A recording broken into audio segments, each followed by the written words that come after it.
Olá, estamos em mais uma edição do Fala Diversidade e de certo que a gente não conseguiria trazer aqui para você, tentar colocar essas questões também, essas narrativas que estão postas sobre a conjuntura que a gente vive. E para isso nós hoje convidamos assim, estamos muito felizes, muito sentindo muito honrados, porque não é fácil a agenda com essa pessoa que está aqui, porque todos sabem e reconhecem, né, a sua expertise. Débora Noal, psicóloga, mestre e doutora, né, também em psicologia, atua na ONG Médicos Sem Fronteiras, tem uma experiência vasta dentro do campo de emergências e desastres. Inclusive hoje a gente está aqui até uma certa distância, né, Débora? Mas a gente quis garantir essa conversa hoje. E estamos aqui nesse painel lindo, aqui na Fiocruz, porque ela faz o seu pós-doutorado aqui na discussão de saúde mental e desastres. Débora, eu quero começar, primeiro, novamente agradecer e começar falando um pouco sobre o que é esse campo de emergências e desastres, né? As pessoas acham que não é um campo, que é algo que está dentro de um outro campo e não um campo próprio, autônomo, independente, né? Fala pra gente um pouquinho, até porque as pessoas confundem o que é emergência, o que é desastre. Fala pra gente. Primeiro, muito obrigada, é um prazer estar aqui com vocês, muito obrigada pelo convite. Então, vamos tentar esclarecer um pouquinho, né? Sempre surge essa dúvida, né? Qual é a diferença de emergência trabalhar um psicólogo que trabalha com emergência e um psicólogo que trabalha com desastres? É a mesma coisa? Eu costumo dizer que tem interfaces, eles se encontram, se atravessam, mas não é a mesma coisa. Aí, talvez para clarificar, qual seria a grande diferença? Quando a gente está falando que, por exemplo, se eu sou uma psicóloga emergencista, trabalho num SAMU, numa UPA, num pronto-socorro, numa unidade de atendimento rápido, que precisa de uma pronta resposta, eu sou uma psicóloga que estou ali preparada para enfrentar ou uma crise que é do outro, ou um momento de extrema instabilidade que é do outro, e eu estou ali para auxiliar. A diferença quando a gente trabalha em desastres, ou grandes epidemias, ou situações de catástrofe, é que a emergência do outro também é a minha. Então eu tenho que saber, né, gerar, né, e gerir de alguma forma a minha estabilidade psíquica, a minha estabilidade emocional, os meus conflitos pessoais, o meu entorno, né, que é toda a minha rede socioafetiva, que me dá a base, que me dá a sustentabilidade emocional, mas eu também tenho que fazer toda a gerência, o cuidado, produzir um cuidado que é para o outro. Então, a intensidade, né, da atuação é muito diferenciada, porque quando eu volto para casa, num desastre, numa catástrofe ou numa epidemia, eu não volto como se eu voltasse de uma unidade de um SAMU ou de um pronto atendimento. Por quê? Porque quando eu volto para casa, a situação volta junto comigo. E aí, a partir do momento que eu deixo de cuidar de outros, eu começo a cuidar de mim para cuidar também do meu entorno afetivo e, de alguma forma, me permitir ser cuidada. Então fala pra gente, né? Débora, ela esteve, né? Você esteve participando de uma missão muito peculiar, vamos dizer assim, que é estar no Congo, numa epidemia do Ebola, né? Essa doença que nós sabemos do quão agressiva que ela é. E você esteve lá e eu acho interessante destacar, né? Você estava lá pela saúde mental das pessoas, né? Então, algo que às vezes é negado, né? Deixado de lado, como a gente às vezes fica numa lógica muito biomédica para pensar o cuidado, né? Hoje, né, com toda essa tecnologia que nós temos, parece que o que é próprio do campo psi parece que é algo em segundo plano. Como é que é essa sua experiência? Pensar saúde mental no contexto de uma situação tão violenta assim com as pessoas? Exato. As epidemias de ebola talvez sejam, de todos os desastres que eu participei, sei lá, talvez mais de 20, 30 desastres de média, as grandíssimas proporções, como o terremoto Haiti, mas talvez seja um dos momentos mais impactantes, assim, na minha vida profissional mesmo, né? Como psicóloga atuante em situações de desastre ou de catástrofes. Por quê? Porque você percebe, você começa a se dar conta que as pessoas que estão mais fragilizadas, estão exatamente numa grande situação de risco, são as grandes cuidadoras, né? Que não são só os profissionais de saúde, mas são também os cuidadores da família. Então você começa a perceber que a população que realmente começa a adoecer, que precisa se isolar, que perde a possibilidade de ter todo e qualquer tipo de contato social, às vezes nos seus últimos momentos de vida, são exatamente as pessoas que se propuseram a cuidar. E ao mesmo tempo, me vem a sensação de que esse é o nosso perfil de profissional, né? De estar ali exatamente nos momentos mais difíceis, Afinal, é para isso que a gente estuda, né? Se a gente tem um diploma, se a gente se propõe a cuidar de outros, este é o nosso momento de cuidar. É para isso que serve o nosso diploma, para pensar em estratégias criativas, cuidadosas, para que as pessoas não se infectem, ou seja, elas precisam ter um isolamento que é do corpo, mas não é emocional. Então, esse é o nosso cuidado. Ajudar com que o vírus, de alguma forma, fique isolado, mas que as pessoas, de forma alguma, se isolem socialmente. Fantástico. Porque aí, né, se a gente pensar, né, que é uma epidemia onde ainda não tem vacina, né, ainda não tem uma medicação específica, talvez o maior potencial de cuidar neste momento é exatamente o fortalecimento da imunidade. E fortalecer a imunidade, a gente precisa se sentir pertencente a um grupo, a um coletivo, a uma família, né, a uma rede socioafetiva, saber que a gente cuida, mas que a gente também se sente cuidado. E esse é parte do nosso cuidado agora, né? O que fazer como psicólogos, né? Quais são as ações que não podem faltar, que a gente não pode deixar passar. Então a gente tem que parar agora, né? Se conectar com tudo que a gente aprendeu teoricamente, entender quem somos nós nessa epidemia, né? Retomarmos o nosso centro, porque todos nós, quanto humanos, vamos ter um momento de instabilidade psíquica, mas aí a gente para, nós temos ferramentas, lembrar que a nossa caixa de ferramentas ela segue com a gente e está na hora de abrir e de pensar, ok, eu cuido de mim, entro de novo no meu centro, penso estratégias criativas, leves, né, que tragam uma sensação de conforto emocional e a partir daí penso agora que lugar é esse que eu ocupo no mundo e como eu cuido de outras pessoas através disso que eu já fazia na minha rotina, no meu cotidiano, mas agora dentro de um outro espaço, de um outro tempo. Agora eu estou pensando o seguinte, né? Quando você fala que a gente tem, né, essa caixa de ferramentas, eu fico pensando especificamente, nós duas que somos psicólogas, né, como a gente pensa a nossa trajetória na nossa formação, né? Emergências e desastres não é um campo discutido na formação. Parece que é algo que nunca vai acontecer com a gente. E aí nós acabamos construindo uma psicologia muito de uma rotina muito bipessoal, né, com demandas específicas do cotidiano, né, contemporâneo. Inclusive, a gente tem psicólogos e psicólogas que estão aí nas políticas públicas, que aí já é um avanço que a gente teve na nossa formação, foi de pensar uma psicologia para o Brasil, porque até a gente descobrir, né, ou reconhecer, né, que a nossa população demanda um serviço público qualificado também a partir da psicologia. E agora a gente tem esse momento aí que extrapola a nossa própria política pública local. A gente está falando de uma pandemia e o que a gente vê é uma grande instabilidade, né, das psicólogas, dos psicólogos, porque essas ferramentas parece que elas não existem, né? Se sabe que existe, mas parece que nunca chegou até elas. Eu queria muito que você nos ajudasse a pensar nesse momento em que a gente, de repente, tem que elaborar alguma questão de protocolo, de pensar quais são os procedimentos, o que você pode, com as ferramentas que você tem, conhecimento, numa rápida conversa, que eu sei que isso aí é coisa para curso, né? É coisa para muito tempo, mas fala para a gente um pouco sobre essa experiência.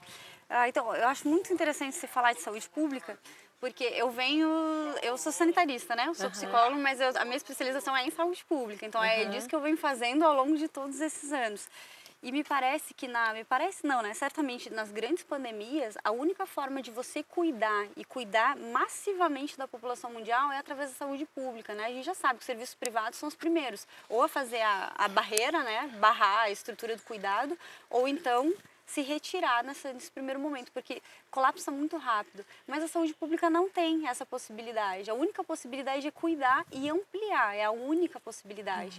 Aí eu costumo dizer que para esses psicólogos, né, que trabalhavam com consultório antes, né, da pandemia, ou ainda estão trabalhando com consultório, ou com a estrutura, sei lá, com as escolas, ou mesmo com adolescentes, a melhor forma de pensar é retoma aquilo que já fazia antes, ou seja, tem em conta aquilo que já fazia, mas olha agora o que está sendo delineado como estratégia de cuidado de políticas públicas ali no seu município, ou como nós, né, aqui em Brasília, aqui no Distrito Federal. Qual é a linha que está sendo desenhada? E é através dessa linha que a gente vai precisar pensar como se inserir através daquilo que já sabia. Eu costumo dizer que os grandes desastres não é o melhor momento de você testar um novo trabalho, é o melhor momento de você fazer aquilo que você já sabia fazer, mas adaptado ao contexto que agora é necessário. Desafio grande, né, Débora? Porque hoje a gente está com essa questão online, né? Vamos lá, né? Que é o que as pessoas mais têm demandado, porque ela fica assim online, porque agora, se a nossa prática era uma prática de contato, até porque no nosso país a gente trabalha com contato, né? A gente se viu aqui, vontade de abraçar, né? Vontade de encostar, de estar perto. E agora a psicologia tem que trabalhar com uma virtualidade, sendo que ela nunca foi preparada para lidar com a virtualidade, né? Na vida vivida a gente está aí no mundo virtual, no WhatsApp, mas a psicologia tem seus fetiches, a psicologia, né, tem suas técnicas tradicionais. E esse psicólogo, né, como é que é construir cuidado a partir dentro de um campo virtual? Você já pensou um pouco nisso? Quais são os desafios? Já. Eu costumo dizer que esse é talvez o maior ensinamento que os desastres trazem. É você sempre pensar fora da caixa e não tão voltado para aquilo que você aprendeu de uma forma tradicional, mas como é que você junta os saberes populares, os saberes tradicionais com o aprendizado técnico que você tem e com as tecnologias que te ofertam.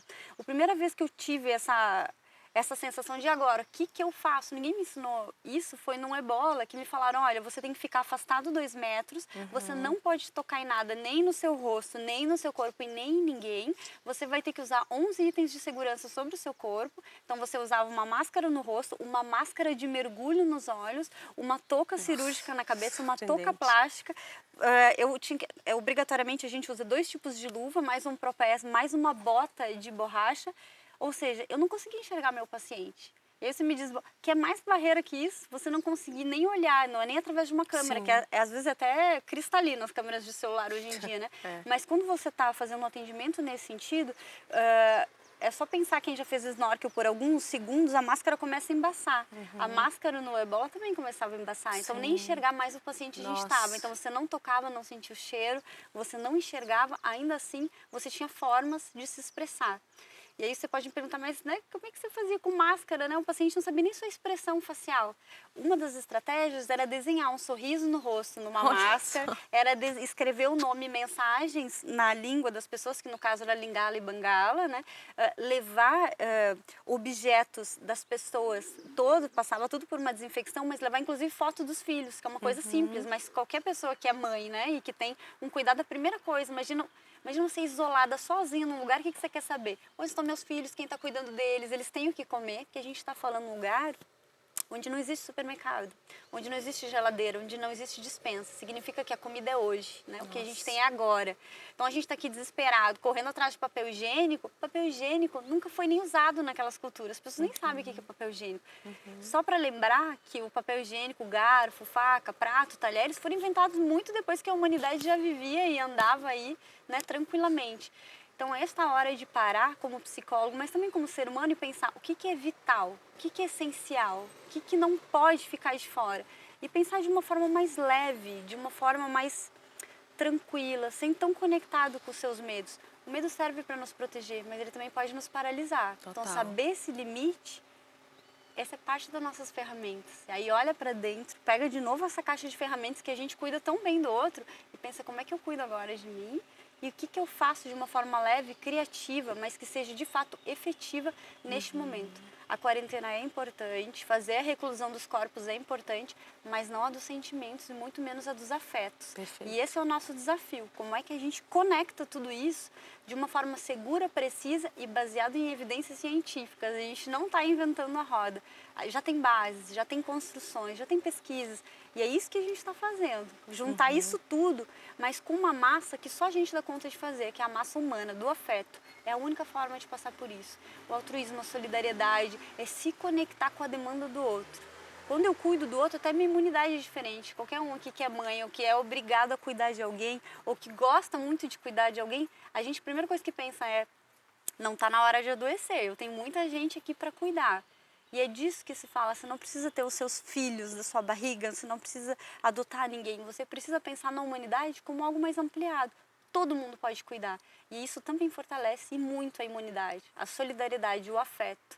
Quando a gente começa a divulgar essas imagens, né, das pessoas que estão se cuidando, das mensagens de solidariedade, dá uma sensação de conforto, uma sensação de pertença e uma sensação de que a gente é forte, porque a gente está junto, a gente tem com quem contar. Pode ser inclusive meu vizinho de baixo, né? Porque família, afinal, é isso tudo, né? É essa gente que está espalhada pelo mundo. Ai, gente, o que fazer com Débora, né? Que coisa linda, né? Poder ouvir isso. O nosso tempo é breve, né? Acho que ela dá aí uma largada grande, né, para nós, profissionais de cuidado e de autocuidado, né, que eu acho que isso é muito importante. A gente está nesse momento de inventar e reinventar o cuidado acho que a gente não tem notícia, né, pelo menos breve na nossa história, de uma situação como essa que nós estamos vivendo, onde o risco ele é invisível e ele alcança todo mundo, né, de todas as formas possíveis. A gente não sabe, tudo é possível e é uma instabilidade muito grande. Instabilidade econômica, né, hoje com essas medidas todas, os lugares fechando, as pessoas não sabem se vão ter o que comer, né, daqui um tempo, porque tudo é muito instável. E aí a gente tem esse desafio da solidariedade, né? Não sei se você quer falar mais alguma coisa para a gente se despedir. Eu tenho recebido muitas perguntas, né? Mas o medo, o pânico, e eu costumo dizer que a gente acha que está sendo conectado, que o que nos conecta hoje mundialmente é o medo, né? O medo de ser contaminado. E eu costumo dizer que a gente pode reverter esse medo em solidariedade e afeto. Precisa ter cuidado? Precisa, é essencial. Mas o pânico e o medo, eles acabam nos paralisando. Então é pensar, já que nós, né, somos profissionais de saúde, olha para dentro, olha para essa caixa de ferramentas e vê como que eu faço para usar essa caixa em mim e de alguma forma utilizar com outros. É a única forma. O afeto, ele é fundamental nisso tudo.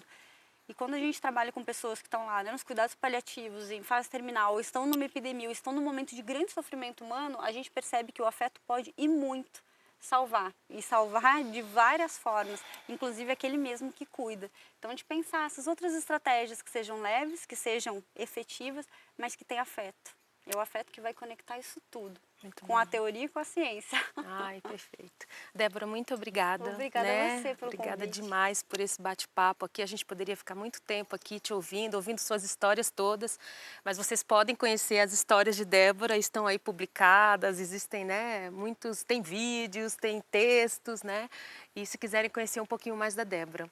Gente, você então, que assistiu esse nosso vídeo, acho que é muito importante a divulgação dele. Dessa vez eu faço até um apelo um pouco mais especial, porque eu acho que é uma fala que precisa, de fato, ser difundida, caminhar, porque nós estamos no momento em que a gente precisa, né, de suporte um do outro. E você que curtiu esse vídeo, eu peço também que você se inscreva, porque falando em afeto, eu sempre digo que esse canal, ele é um canal que é um projeto de resistência e de afeto, né? Então ele é movido por essa perspectiva. Então é isso, curta, se inscreva e por hora, talvez a gente dê uma parada nos nossos próximos vídeos, até por uma recomendação, né, que está colocada. Hoje a gente abriu uma exceção porque a gente entendeu que era importante fazer essa conversa, mas a gente vai também, é isso, usar as nossas ferramentas e customizar esse nosso encontro. E aí até os próximos capítulos a gente vê como vai ser. Gente, valeu, muito obrigada. Obrigada, Débora. Obrigada, sim. Tem que dar tchau de longe.